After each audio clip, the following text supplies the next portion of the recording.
Hello, this is Allie with the Perception Trainers, authors of the Perception Diet, and today we are going to talk about why, if you want to expand your consciousness, you're going to have to get used to paradox. Now, before I get started, I'm just going to let you know I'm really cold right now, and so if my speech is a little bit messed up, it's because I'm like freezing. For some reason, whenever I get cold, it's like the biggest emergency of my life. Like I just like can't handle anything when I'm cold. So just if I'm a little bit like off in my speech, it's just because I'm cold. And I just have no cold tolerance. Anyways, moving on. So the reason that I wanted to make this video today about paradox and getting used to paradox is, number one, because I feel like even just me sitting here saying, hey, life is paradoxical, and that's okay. You don't have to figure out which thing is right some of the time or a lot of the time.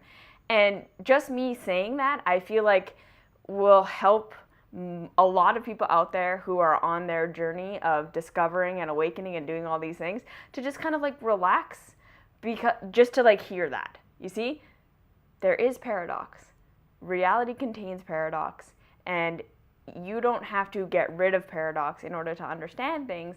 You need to embrace paradox in order to understand things. And so this is the beauty of awakening, all right? Is when we start to understand that reality and understanding reality is not about eliminating factors. It's not about eliminating things. It's not about getting rid of and isolating, all right? We have watched as the scientific community has done their very best to understand reality through a process of elimination and isolation. And there is absolutely a time and a place for this.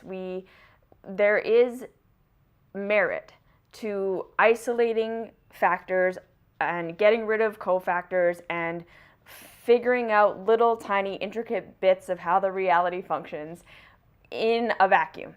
But we gotta understand that ultimately speaking, reality doesn't function in a vacuum. Reality doesn't function in a scientific experiment kind of way, right? Life is continually unfolding in a sense where everything is affecting everything. We can't really isolate for elements of the reality and say, okay, just this little thing with this is this, and that's it, because in true reality, there's no such thing as isolation, all right? So before we even kind of get into that, let's just back up and say, humans have been looking to understand the reality forever, yeah?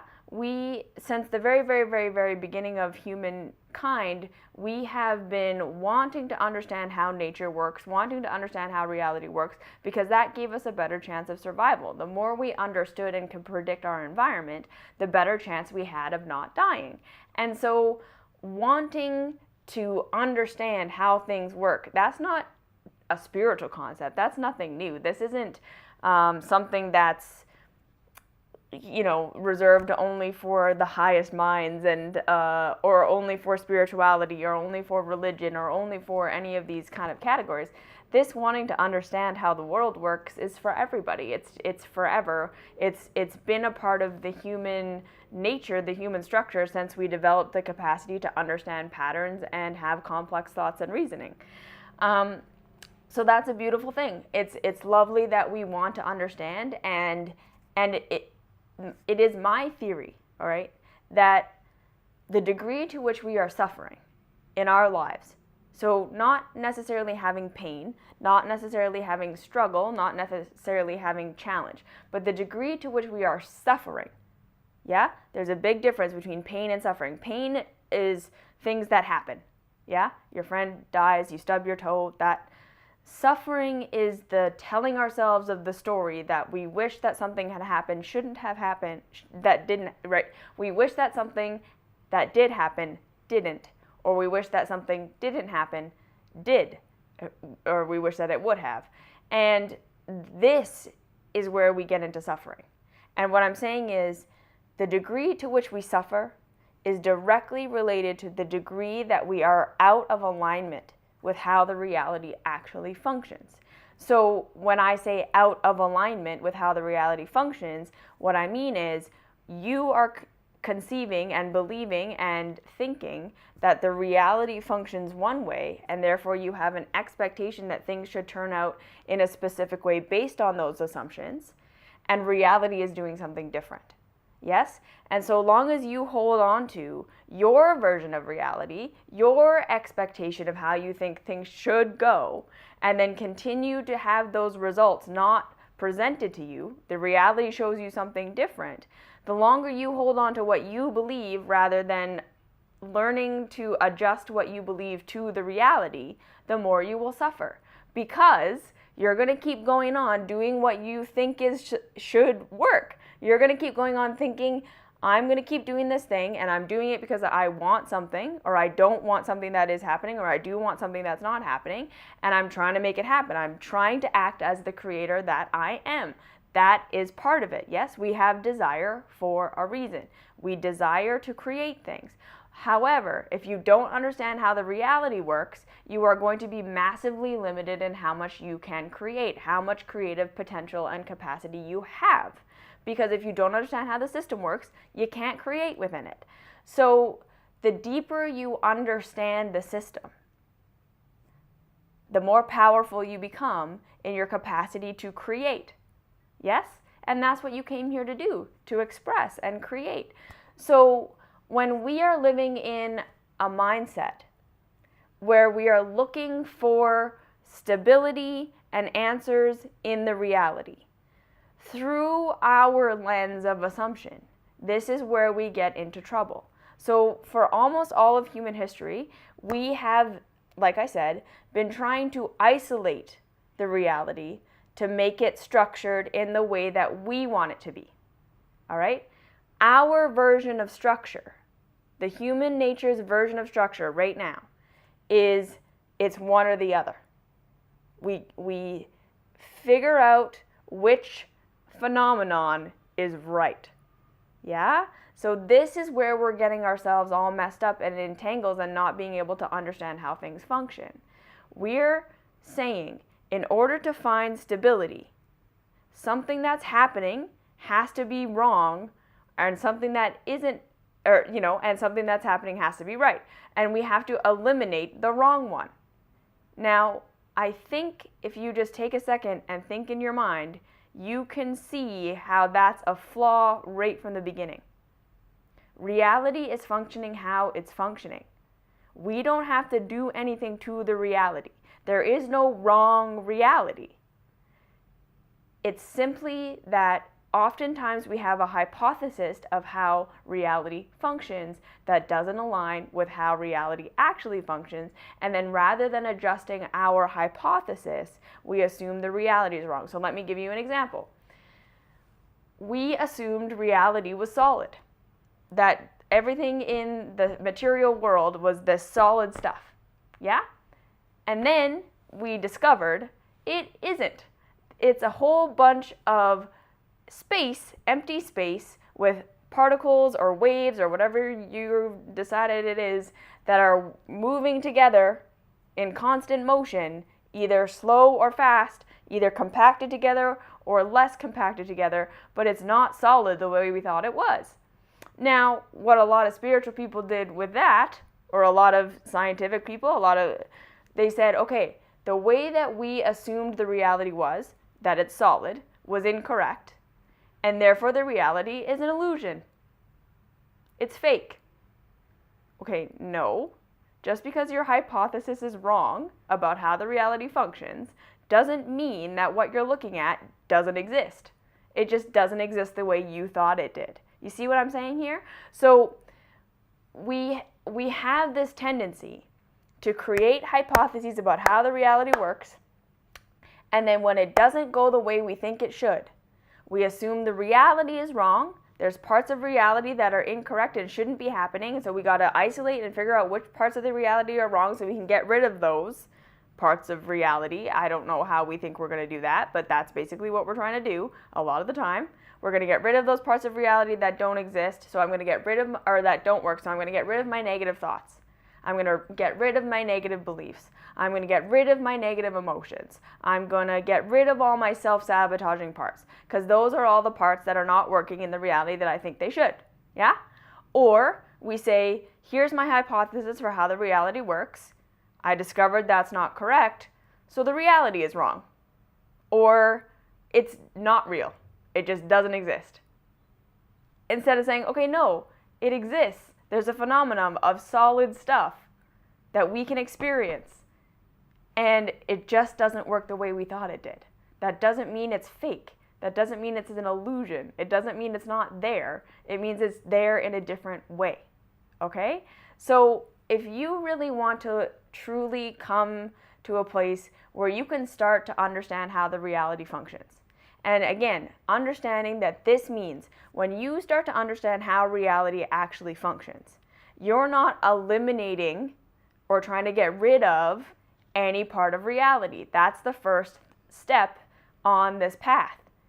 What you are doing is saying, okay, where I see opposites, these two things that I feel like shouldn't belong together, how are they connected? How do they belong together? Where's the middle ground? What's the paradox where both and exist? Because they do.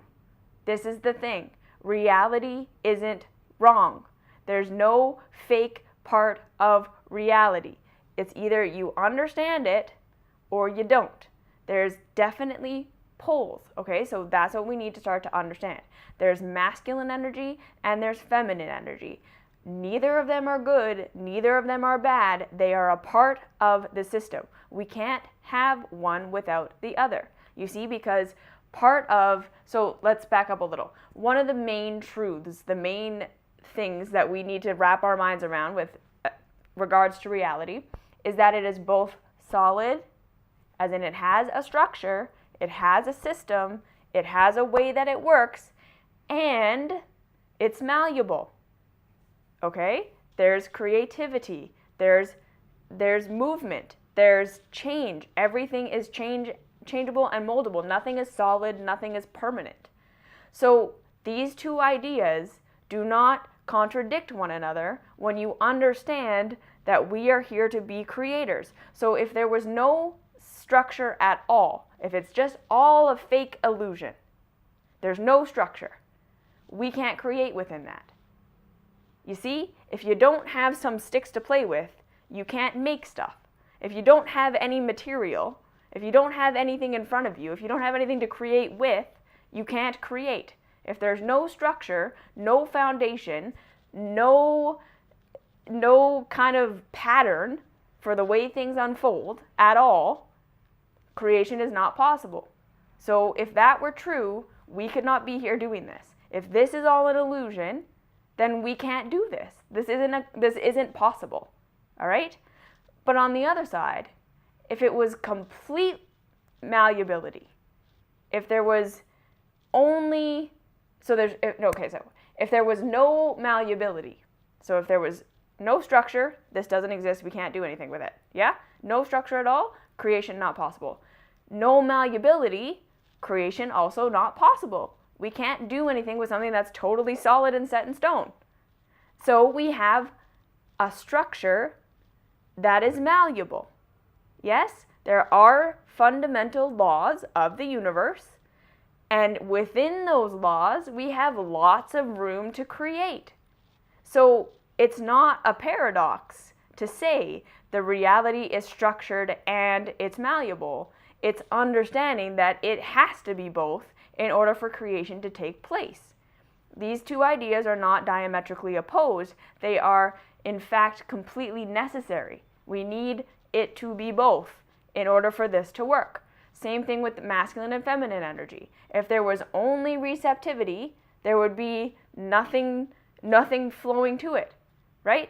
If there's only the container, there's nothing in the container. If there's only the flowing out, the movement, there's nothing to hold it. We need both. Yes? Just because the universe is mostly empty space does not mean that the solid bits of it don't exist. We need both. If there isn't space, there's nothing for the solid stuff to exist within. If there isn't stuff, then there's nothing for the space to hold or to have a force upon. Yes? Paradox is key. And again, once you understand there's a structure to life and I can understand where the structure actually is. It's probably not what I think it is, yeah? I can make hypotheses, but if my hypotheses are proven wrong, that doesn't mean the phenomenon isn't happening, right? It would be the same thing as if we were like, this is how we think gravity works. So we're watching gravity happen, right? You drop an apple, it always falls to the ground. And then we have a hypothesis of how it works. And then our hypothesis is proven incorrect. And then we're like, well, I guess gravity doesn't exist then. No, you were just wrong about how gravity functions. That's what we need to understand.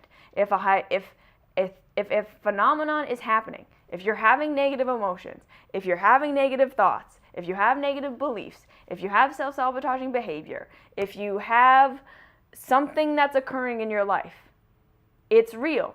It's happening. That's reality. And even if it's something you didn't expect, something you didn't want, something you don't want, something you don't understand, doesn't make it fake. Doesn't make it something you get to ignore. Doesn't make it something that you should try and get rid of. It's a part of reality. It's not going to go anywhere. There's nowhere for anything to go. It wasn't a creation of your mind and for you to get rid of because it's fake. No, you gotta understand. All right? And then when we start to do this, we're going to see that absolutely, in reality, in every real truth, contains two poles. A true truth is always going to be a paradox. And so if you actually want to understand how things work, you have to get comfortable with paradox. So the next paradox that we're talking about a lot is the paradox of the ego. You are an individual identity within a community. There can be no community without individuals. There can be no individuals without a community. Both are necessary. In order for you to understand unity, you have to be a separate ego. If you were fully unified and did not identify yourself as anything different, then it would just all be you. There would be no community. It would just be you, right? All you would be left with is I. We're not going to get rid of ego. Ego is the way that we see unity. Otherwise, it's all just me. So again, these paradoxes, we don't have to get rid of the self in order to realize unity. And the big paradox in there, the big truth, the big secret, is the more you understand yourself, your true self, the divine being that you are, your ego, the more you mature that inner child, the more you understand your connection to everything else, the more you understand the reality, the more you see that you're just a reflection of it. Everything you learn about yourself is something you learn about the reality. There is no separation. But the idea that there is separation is what gives us the capacity to learn. So it's not about trying to get rid of the separation. That's a part of the reality. We don't have to get rid of it to understand. We need to understand it to understand. So, if you want to wake up, stop trying to eliminate parts of reality. Stop saying, this is my hypothesis, that doesn't fit with my hypothesis, so that's not real. No, your hypothesis is wrong. You need to understand that if you can't make room for everything, you don't understand it yet. And then you're eliminating how creative you can be within the reality, and you are causing yourself to suffer. Because you're going to try and create stuff. You're a creator. You're always going to be creating. You're always going to be desiring. You're always going to be moving forward. And if you don't understand how the structure works, you're not going to be able to do it. And you're going to be very, very uncomfortable in this life. You're not going to understand why things happen. You're going to feel like a victim all the time. And this is how we grow up. We learn. We learn how it works so we don't feel like a victim. Yeah? Understand that paradox is key. You need to start to understand that paradox is key. Both exist. Everything that is happening as a unified system. So if you're looking for structure, and one of these is right and one of these is wrong, you will never find it. If you want security, understand how both work together. All right? So if you have any questions, comments, concerns, please leave those down below. Like, subscribe, share, and I'll see you in the next video.